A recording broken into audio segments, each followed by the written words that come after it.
여러분 안녕하세요. 8주차 종교철학 2교시부터 시작을 합니다. 7과 인간이란 무엇인가 를 2교시하고 3교시에는 죽음이란 무엇인가, 4교시에는 임사체험에 대해서 동영상을 보면서 수업을 진행하겠습니다. 그러면 먼저 이제 우리가 사진을 좀 봐야 되기 때문에 제 얼굴은 그만 보고 사진을 보면서 우리 이야기를 해나갑시다. 우리의 주제는 이제 과연 인간이란 무엇인가?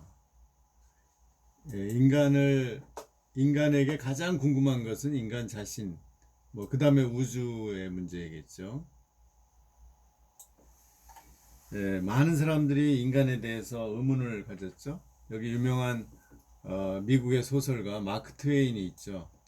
우리가 톰 서여의 허클베리 핀의 이런 거에 나타난 것처럼 이 사람도 인간이란 무엇인가라는 책을 썼어요. 결국 인간이란 어떤 존재냐에 대해서 이 유명한 책이 있는데요.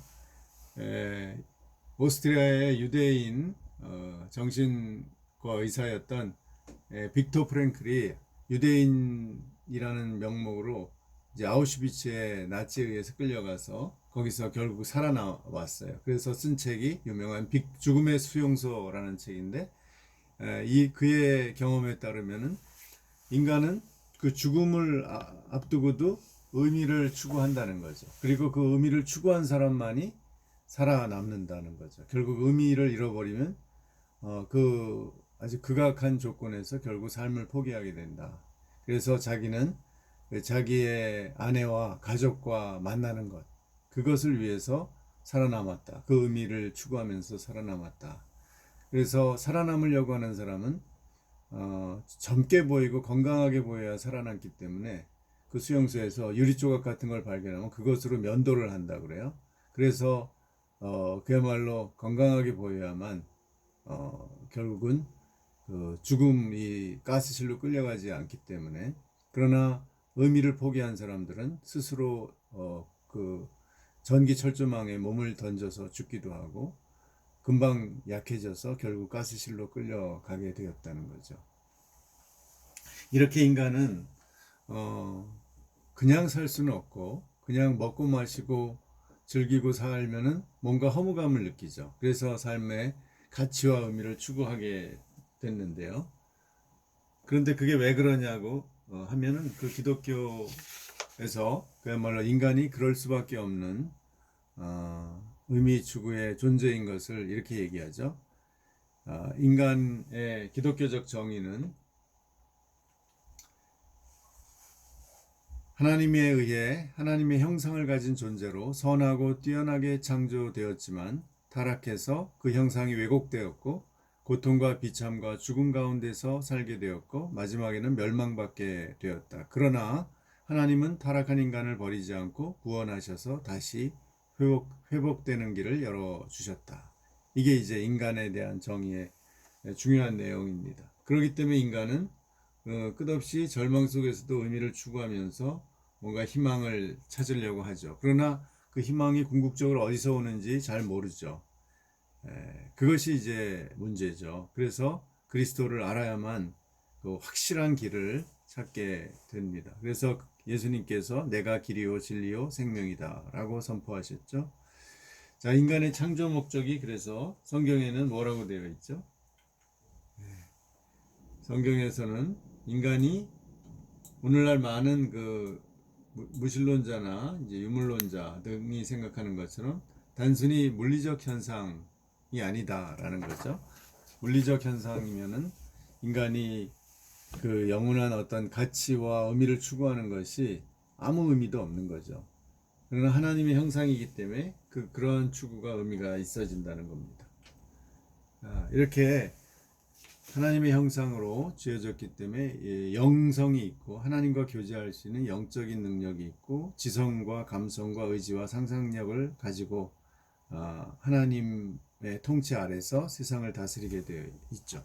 이것이 바로 창세기 1장에 생육하고 번성하고 세상에 충만하게 되라는 창조 명령 또는 문화 명령이죠. 이렇게 인간은 동물을 세계를 다스리고 생명들을 잘 관리하면서 생육하고 번성해서 이 세상에 퍼지도록 되어 있죠. 창세기 1장 28절에 하나님이 자기 형상 곧 하나님의 형상대로 사람을 창조하시되 남자와 여자를 창조하시고 이렇게 동등하게 돼 있죠. 남자와 여자가. 이게 중요한 구절입니다. 남자와 여자의 평등성에 대한 가장 기본적인 그 성경 구절이 바로 여기입니다. 하나님이 그들에게 복을 주시며 하나님이 그들에게 이르시되 생육하고 번성하여 땅에 충만하라 땅을 정복하라 바다의 물고기와 하늘의 새와 땅에 움직이는 모든 생물을 다스리라 하시니라.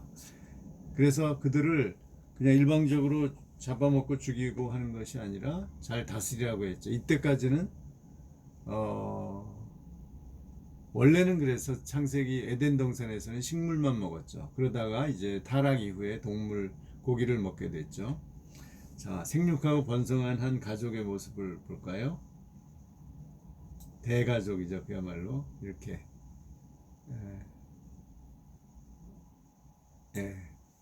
여기 할아버지는 안 보이고요. 여기 할머니만 계셔요. 할아버지는 이제 소천하신 것 같아요. 이렇게 많은 자녀들과 자녀들로부터 또 손주, 여기 외국인 또 사위까지 있는 것 같아요.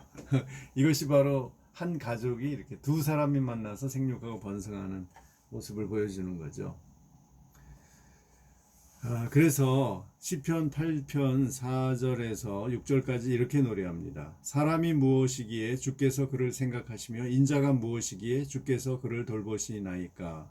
그를 하나님보다 조금 못하게 하시고 영화와 존귀로 관을 씌우셨나이다. 주의 손으로 만드신 것을 다스리게 하시고 만물을 그의 발 아래 두셨으니. 이렇게 인간의 지위에 대해서 노래하고 있죠. 자, 그러면 어떻게 인간은 왜 이렇게 존재하는지는 이제 알았는데 어떻게 살아야 하는지 문제가 남죠. 그것이 바로 하나님의 영광을 위해 산다는 거죠. 솔리데오 글로리아.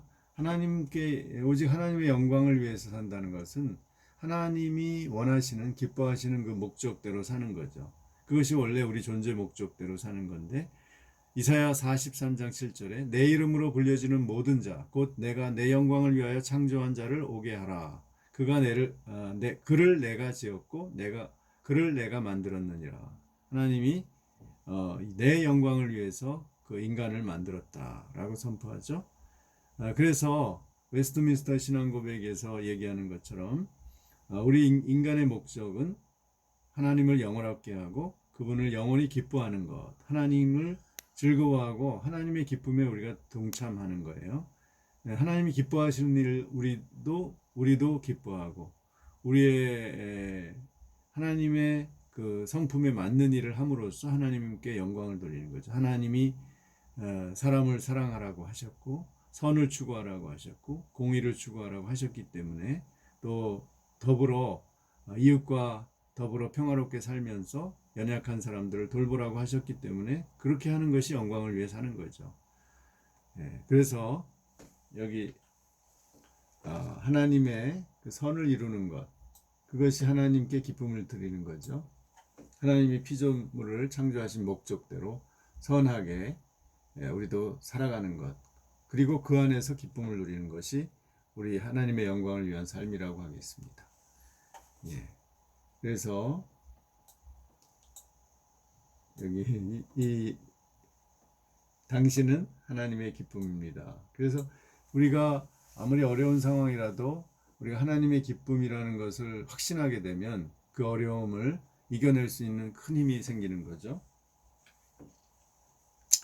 그래서 하나님을 이제 즐거워하는 겁니다. 창조된 인간은 너희 의인들아 여호와를 기뻐하며 즐거워할지어다. 마음이 정직한 너희들아 다 즐거이 외칠지어다. 시편 32편이죠.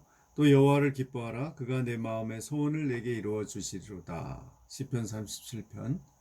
또 스바냐 구약의 스바냐 3장 17절에는 너희 하나님 여호와가 너희 가운데 계시니 그는 구원을 베푸실 전능자시라. 그가 너로 말미암아 기쁨을 이기지 못하시며 너를 잠잠히 사랑하시며 너로 말미암아 즐거이 부르며 기뻐하시리라. 우리가 하나님의 기쁨이라는 거죠. 이렇게 귀한 하나님의 기쁨이 되는 존재인데 문제는 우리가 지금 그렇게 살고 있지 못하다는 것. 타락한 인간이 되었다는 거죠.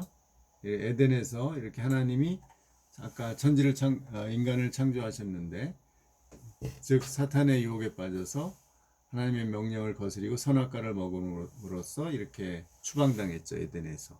그래서 오늘날 우리가 지구상에서 힘겹게 살아가고 있는데요. 그 결과 어떤 타락의 결과가 왔죠? 그야말로 아담의 자녀들 사이에서 이렇게 형인 가인이 동생 아벨을 죽이는 이런 일이 일어났죠. 그래서 하나님의 명령에 불순종한 결과 우리는 낙원에서 추방되고 생로병사의 고통과 죽음을 맞이하게 되었고 하나님과의 영적 관계가 단절되었습니다.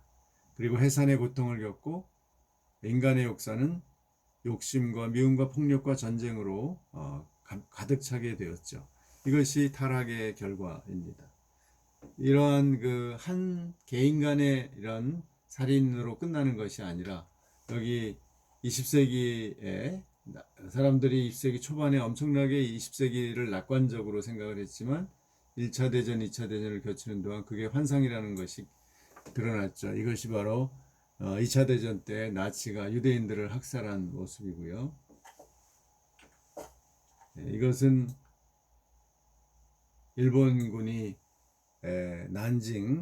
중국 난징을 점령하면서 중국인 30만 명을 죽인 그 잔혹한 모습입니다.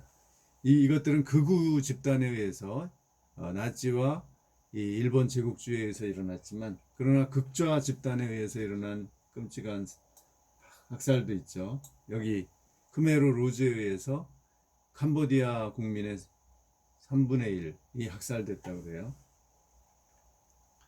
네, 이런 일들이 앞으로 언제든지 일어날 수 있는 그런 정말 타락한 이 험한 세상에 살고 있는 게 오늘날 우리의 모습이죠. 그러나 이것을 억제할 수 있는 힘이 인간에게는 남아 있습니다. 우리 사람들이 이렇게 그것을 일반은총이라고 그러죠. 이렇게 어린이들이 이웃 돕기에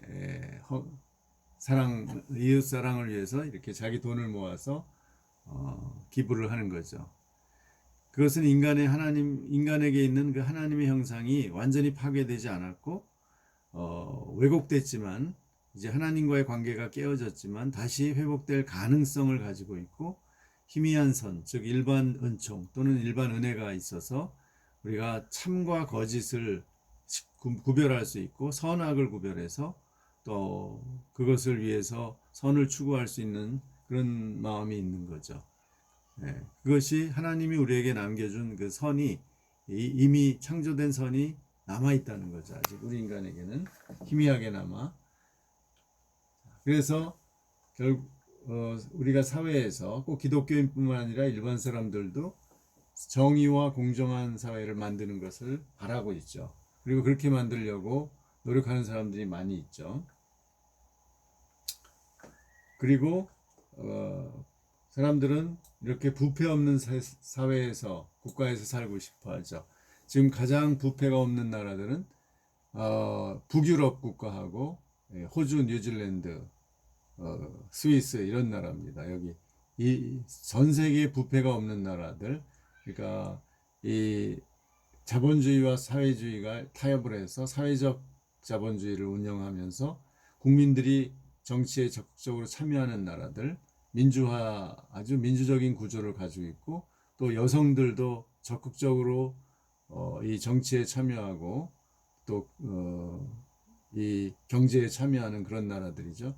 여기 1위가 덴마크, 2위가 뉴질랜드, 3위 핀란드, 4위 스웨덴, 동등하게 4위가 스위스, 그 다음에 노르웨이, 네덜란드 이런 나라들. 한국은 아직도 39위입니다. 39위. 아직 좀 갈 길이 좀 많이 남아 있죠. 옛날보다는 그래도 이렇게 순위가 올라왔어요. 39위까지 왔는데 이제 문재인 정부를 통해서 30위로는 올라가야 되지 않겠어요? 근데 요즘 좀 어떻게 될지 모르겠어요. 하여간 결국은 이것은 어떤 정부나 공무원만의 문제가 아니에요. 잠깐만 그 정부에서 이렇게 규제를 안 하면은 엄청난 사회 부패가 일어나는 경우도 꽤 있습니다. 그러니까 이게 모든 게 정부의 문제만은 아니고 국민들의 문제죠. 어떻게 하면 그러나 그것을 국민 개인이 이것을 막기는 어렵고 정부가 이 법과 제도를 통해서 이 부패를 막으려고 노력을 해야죠.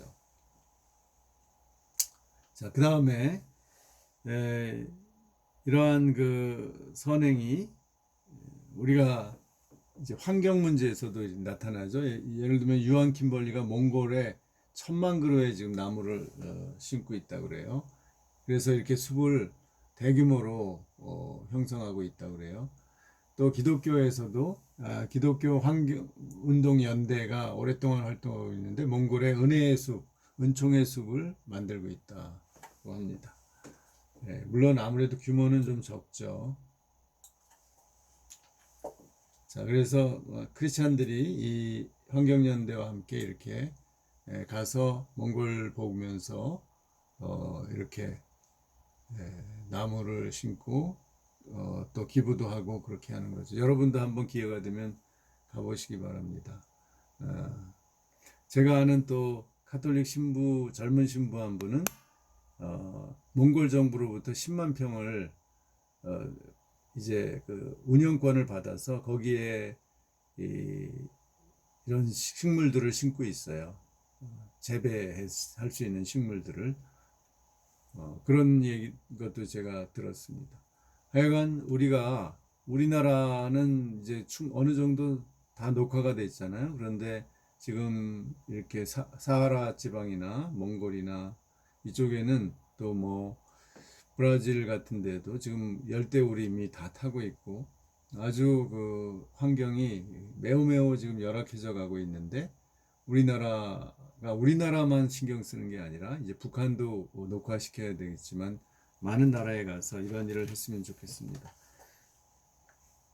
자, 마지막으로 우리 정리를 할까요? 그래서 결국 구원, 창조, 타락, 구속. 결국 기독교가 보는 인간은 구원되는 인간이죠. 인간 스스로의 능력으로는 창조의 선한 상태로 되돌아갈 수 없지만 하나님의 특별한 은혜, 즉 구속을 통해서 그리스도를 믿음으로써 이 상태에서 회복될 수 있고 오직 예수 그리스도를 통해서 우리가 죄를 속죄받고 이 영원한 생명에 들어갈 수 있게 된다. 그리고 구원은 인간의 구원으로만 끝나지 않고 우주 전체의 회복을 가져온다. 이 자연계 전체가 회복된다는 거죠. 그것이 이미 이사야서 11장에 하나의 종말의 비전으로 나타나 있죠. 그때 이리가 어린 양과 함께 살며 표범이 어린 염소와 함께 누우며 송아지와 어린 사자와 살찐 짐승이 함께 있어 어린 아기에게 끌리며 암소와 곰이 함께 먹으며 그것들의 새끼가 함께 엎드리며 사자가 소처럼 풀을 먹을 것이며 젖먹는 아이가 독사의 구멍에서 장난하며 젖된 어린아이가 독사의 굴에 손을 넣을 것이라. 내 거룩한 산 모든 곳에서 해됨도 없고 상함도 없을 것이니 이는 물이 바다를 덮음같이 여호와를 아는 지식이 세상에 충만할 것임이니라. 바로 이 비전이 이제 요한계시록 21장에서 새하늘과 새 땅으로 완성되는 거죠. 바로 이 기독교의 인간과는 이렇게 인간만 따로 독립해서 따로 떨어져서 보는 것이 아니라 이러한 창조와 종말의 완성까지 그 속에서 인간을 보는 것이 바로 기독교의 인간관이라고 할 수 있겠습니다.